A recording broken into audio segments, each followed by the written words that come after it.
Soy el abogado agrario Ramón Herrera Chela. Te comparto el WhatsApp 6691-137043.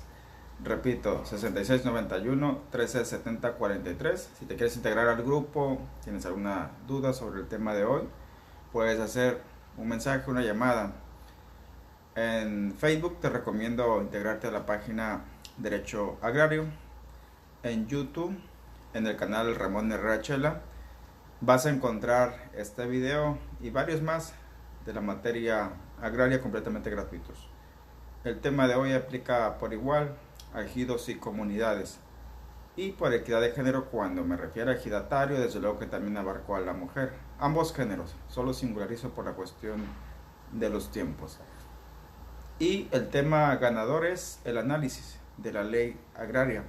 Toca el turno al artículo 49, 50, 51. El análisis, interpretación, comentarios y, por qué no, la crítica para un mejor entendimiento. Pues iniciamos en la dinámica de que leeré algún párrafo, algún renglón, me detengo a hacer el comentario correspondiente. Señala el artículo 49 de la ley agraria vigente. Los núcleos de población ejidales o comunales que hayan sido o sean privados ilegalmente de sus tierras. Aquí nos detenemos. Este artículo, el 49, sobre todo vino a cubrir o asegurarse de que no se volviera a repetir lo de el acaparamiento de tierras por parte de terratenientes, de políticos, de hacendados, incluso de algunos gobiernos locales, hasta antes de 1992. Eran pues privados de manera ilegal algunos ejidos de una parte, si no es que de casi toda su tierra. De hecho, como un dato curioso, hasta antes de 1992 existía lo que en aquel entonces se conocía como la Secretaría de la Reforma Agraria. Un dato interesante de esa secretaría, que hoy por cierto es la SEDATU, es de que tenía facultades para privar de tierras de derechos a ejidatarios y ejidos. Lo interesante o lo absurdo es de que la misma Secretaría de la Reforma Agraria era juez y parte. Decidía quitar la tierra y decidía en dado caso restituirle los derechos. La única autoridad a la que se podía acudir era los jueces de distrito, los juzgados de distrito federales, pues. Hoy, desgraciadamente, pues siguen todavía el problema con la privación ilegal de tierras, pero ahora lo hace, por ejemplo, la delincuencia organizada, incluso en ocasiones coludida con algunos funcionarios locales. Siguen privando, y no tanto físicamente, también obligan de alguna manera a celebrar contratos, a celebrar actas de asamblea. Es lamentable la situación. Pues continuamos con la lectura, artículo 49, de sus tierras. De hecho, para ser más objetivo, también hay ejidos que tienen en posesión tierras que no les corresponde. Es decir, físicamente privaron a pequeños propietarios, a otros ejidos, a otras comunidades vecinas de tierras. En las asambleas de Procede, del programa de certificación de derechos ejidales que comenzó en 1992-93, empezó a ejecutarse y hasta entrado el año 2000, cuando llegaron a medir sus ejidos, sacaron la figura jurídica muy a la mexicana, achuramientos, es decir, le midieron a favor del ejido tierras que no eran de su propiedad, pero que tenían en posesión. Entonces el fenómeno también se dio a la inversa. También, si el ejido fue privado de manera ilegal de sus aguas, aquí viene otro tema interesante. Las aguas son propiedad de la nación, del Estado mexicano. Y es un tema complejo, de hecho, que cada vez se vuelve más delicado debido a la escasez del líquido. Más adelante abordar un poquito más sobre este tema cuando toque los artículos. Entonces el ejido o ejidatario que haya sido privado de sus tierras o de sus aguas podrá acudir directamente o a través de la Procuraduría Agraria. Es decir, tiene dos opciones. O contrata a un abogado o abogada particular el afectado, o a través de los abogados de oficio de la Procuraduría Agraria pueden acudir.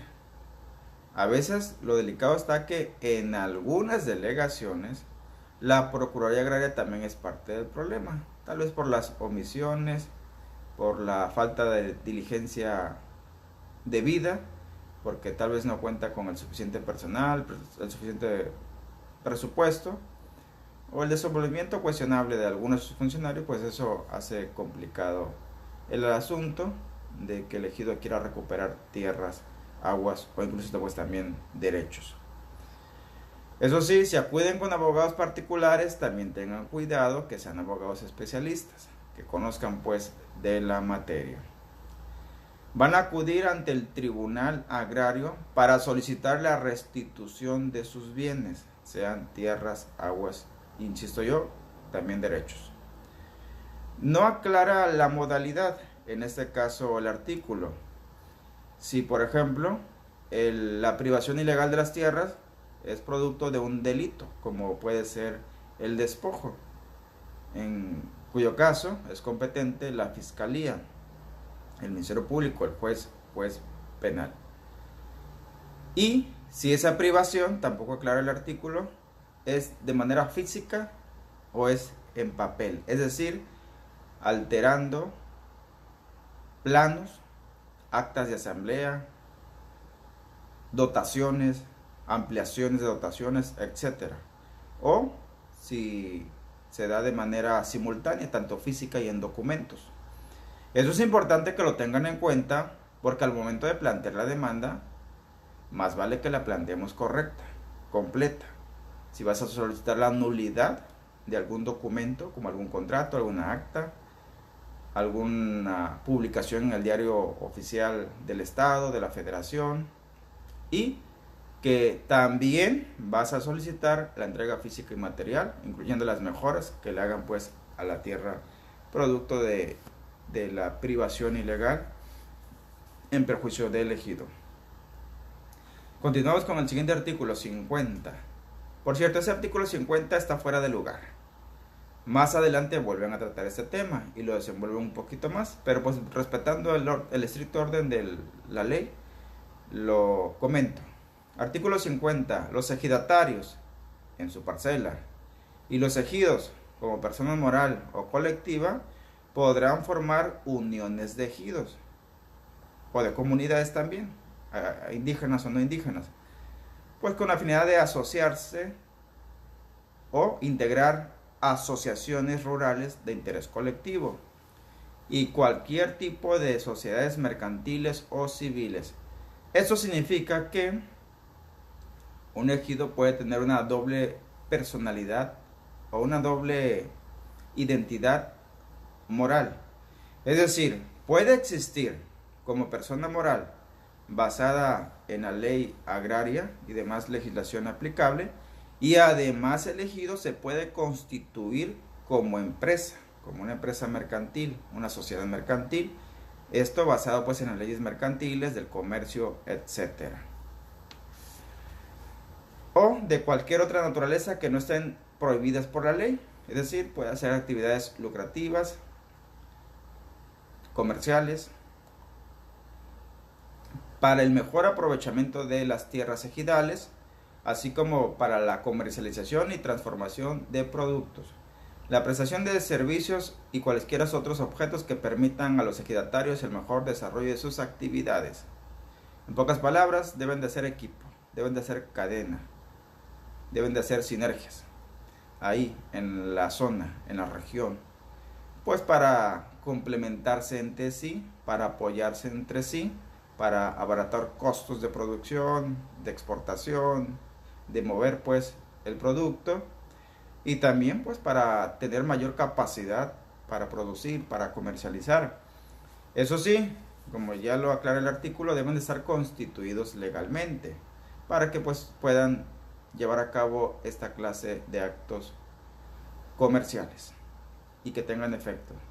En lo personal, siempre he dicho que estaríamos mucho mejor si al ejidatario se le preparara, se le capacitara y realmente se le apoyara, pero como empresario, como emprendedor, y no solo verlo como el campesino o el agricultor rudimentario, el ganadero rudimentario.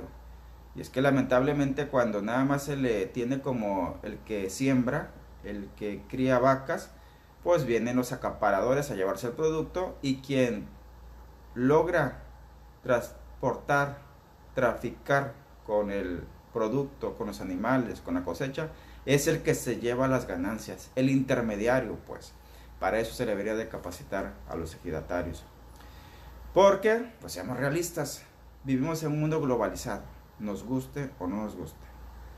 Literalmente lo que pase en la bolsa de valores de Nueva York, en Estados Unidos, desde luego que repercute en el ejido más apartado, en la comunidad indígena más aislada de nuestro país. ¿Por qué? Si se desploma por allá los precios, si aumentan los precios, desde luego que consecuentemente se viene la cadenita y llega acá a México, pues el aumento de insumos, se reducen los créditos, los proveedores no quieren fiar, los clientes no tienen dinero para pagar, y todo eso es una cadenita globalizada. E inevitablemente, pues también pega en el precio del producto, lo que se coseche, de la crianza del ganado. Es complejo, de hecho, cuando me plantean la necesidad de una nueva ley agraria, siempre les he opinado: podemos hacer una ley agraria perfecta, pero si no estamos considerando el entorno global, esa ley agraria no más va a estar en papel. Es decir, la realidad mexicana en el campo va a seguir igual o prácticamente igual. Continuamos con el artículo 51, ley agraria. El propio núcleo de población y ejidatarios podrán constituir fondos de garantía, es decir, en dinero, de capital, para hacer frente a las obligaciones crediticias que contraigan, las cuales se crearán y organizarán de conformidad con los lineamientos que dicte el Ejecutivo Federal, en este caso el Gobierno de la República, por conducto de la Secretaría de Hacienda y Crédito Público. Es decir, si se dedican a la actividad comercial, mercantil o lucrativa, pues los ejidatarios en lo individual u organizados en grupos, o elegido la comunidad formando uniones de ejidos, como lo señala el anterior artículo, deben de contar por requisito de ley al constituirse mediante una sociedad o al asociarse, deben de contar con un fondo de dinero, que de hecho es un requisito indispensable que el notario va a exigir que se cubra por requisito de ley, las leyes fiscales, pues para responder por las obligaciones que contraen, ya sea desde créditos hasta alguna condena judicial por alguna responsabilidad hacia un cliente, por ejemplo, hacia un proveedor. Y de hecho, los ejidos y los ejidatarios sí gozan de ciertos privilegios fiscales, y es un tema interesante, y más en estos tiempos de tantas reformas a la miscelánea fiscal.